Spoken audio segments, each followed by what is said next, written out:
Հայաստանի եվրոպական կուսակցությունը ազգային ժողովի ընտրություններին մասնակցելու է բոլորին դեմ եմ շարժման ցուցակով, հայտնում է Տիգրան Խզմալյանը։ Բոլորին դեմ եմ շարժումն իր հերթին ավելի վաղ հայտնել էր նժար սահմանադրական շարժման հետ միավորվելու մասին։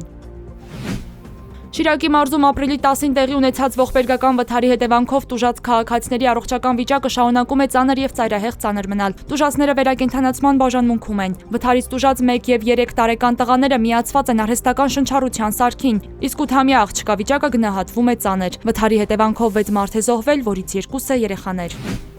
2022 թվականից այդպիսի տարի չի եղել, որ Երևանում տրանսպորտի շարժակազմը չավելացնենք, նոր ավտոբուսներ, տրոլեյբուսներ չգնենք, հայտարարում է քաղաքապետ Տիգրան Ավինյանը։ Նա հայտարարել է, ուղևարցը չվճարողները բեռ են։ Շաբաթական 70-ից 80 միլիոն դրամի չվճարում ունենք, սա նշանակում է շաբաթը 2 նոր ավտոբուս կարող էինք առնել չվճարողների հաշվին, պնդել է Ավինյանը։ ԱՄՆ-ի եւ Իրանի միջև փոխըմբռնման հուշագիրն Իսլամաբադում չստորագրվեց ամերիկյան կողմի պատճառով, Իրանը բարեխղճորեն էր մասնակցում բանակցություններին, հայտարարել է Իրանի արտգործնախարար Աբբաս Արաղչին։ Նա հավելել է, երբ շատ քիչ էր մնացել փոխըմբռնման հուշագրի ստորագրմանը, Թեհրանը բախվել է ամերիկյան կողմի մաքսիմալիզմին եւ պայմանների մշտական փոփոխությանը։ Իրանի եւ ԱՄՆ-ի միջև Իսլամաբադում 21 ժամ տևած բանակցություններն ապրիլի 12-ին ավարտվել են առանց որևէ համաձայնության։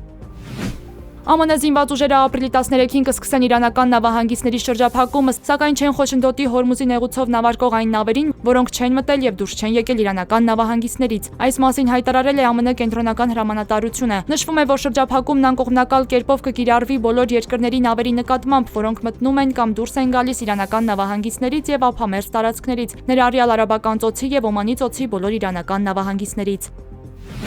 Հունգարիայի ընդդիմության առաջնորդ Պետեր Մաջիարը հաղթել է խորհրդարանական ընտրություններում պարտության մատնելով երկրի 16 տարի կառավարող Վիկտոր Օրբանին։ Թեև արդյունքները դեռևս վերջնական չեն, Օրբանն արդեն ընդունել է պարտությունը եւ շնորհավորել Մաջիարին։ Վերջինի ղեկավարած Տիսակուսակցությունը նախնական տվյալներով ստացել է խորհրդարանի 199 տեղից 138-ը, ինչը բավարար է սահմանադրական մեծամասնության ձևավորման համար։